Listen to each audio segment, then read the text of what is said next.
Yo, what's up guys, Nandra here. This video is going to be a video on Dragoncraft versus Swordcraft and how to try to make your plays several turns in advance. Because generally, if you can think 3 to 4 steps ahead of your opponent and you have the right cards that allow you to do that, you're going to be really far ahead of them throughout the course of the game just because you'll be inside their head. If you can get inside your opponent's head and make the correct plays based off your reads as well as what common plays they're most likely to have, they'll be in a good spot.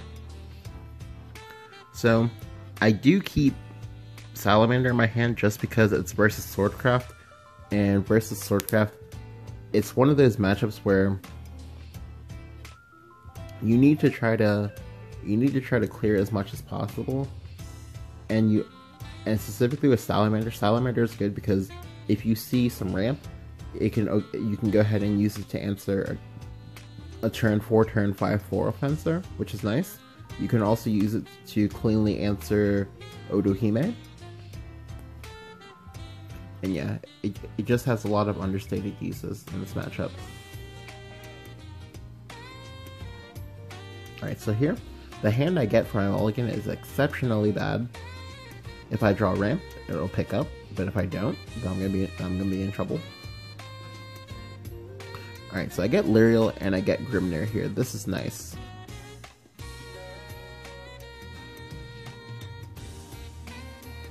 I go ahead and use the Blazing Breath here. Next turn, he's gonna want to play maybe either a Grimnir, or because he showed Unica, something like Healing Angel. And now I know that he's Control Sword. So here, I go ahead and play Grimnir. The reason why playing Grimnir here was important, as well as not playing Lyriel last turn, is because if I can bait him into using Geno right here, then I'm going to be in a good spot because next turn I'll go Lyriel Evolved and get a value trade, and I'll be really strong because it also means that because the Salamander is still in my hand, that means that he cannot develop Albert.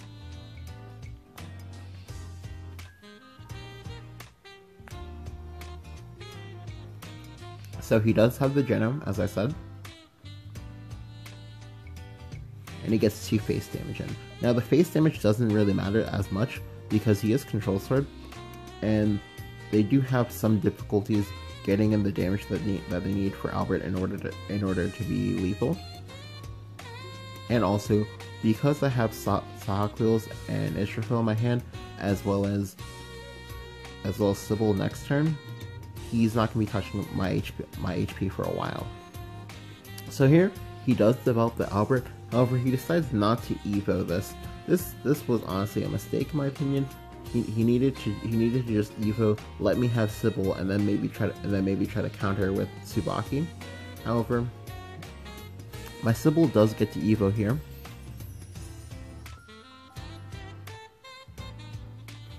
And I now have the board versus Swordcraft. This is important because unless he has Tsubaki here, he won't be able to clear off both of these cards in the same turn. He goes White Paladin here, and now I know that he's most likely Gawain Control Sword. That just happened to not see there, Gawain. He develops a ton of wards because he's under a lot of pressure and needs for me to not hit his face. However, I have the Sahak Wheel into Israfil, and I'll go ahead and push him down to 10. And also be threatening lethal if he doesn't clear anything. He can obviously clear something if he uses his Evo to clear up something. However, I also have a Scyther in the way. I also have a Scyther, so he can't just play a ward.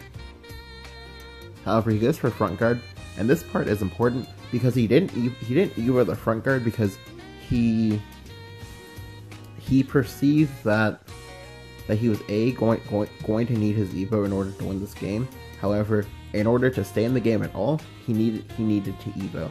Granted, yes, this is going into my Ouroboros turn. However, if I have a Ouroboros, that's whatever. Like it's one of those. It's going to happen. I'm still going to play it regardless.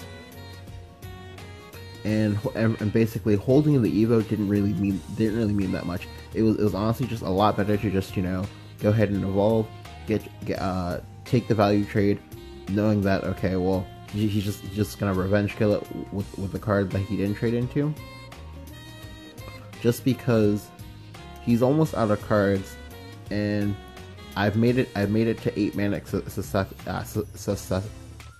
successfully. There we go. Sorry about that.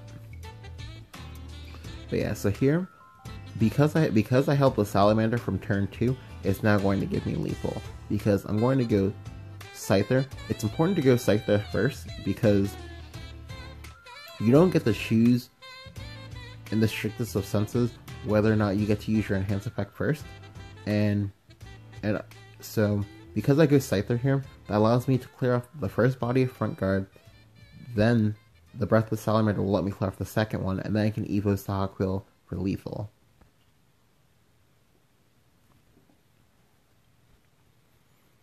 And a big part of this matchup was just that he didn't Evo his Albert, and that he didn't Evo his front guard, because he was trying to hope that he could have Albert for 10 damage later in the game. However, that didn't work out in his favor.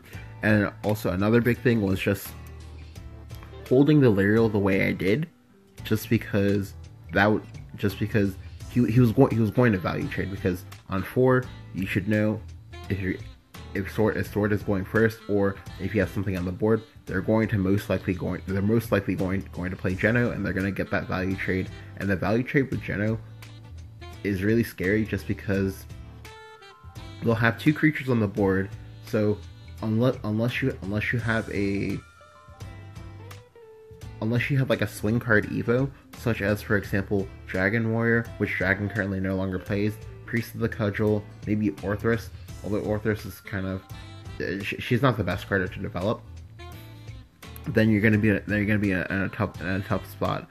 Like Sword relies on followers kind of pseudo sticking, just because they'll take value trades or they develop tokens, and that's how they get a lot of their damage in. So because I was able to deny that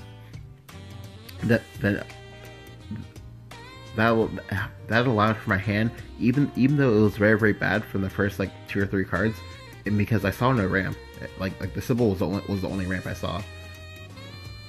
Like it just let me recover and go ahead and again get into his mind, read the plays he was gonna make, and probably tilt him a little bit.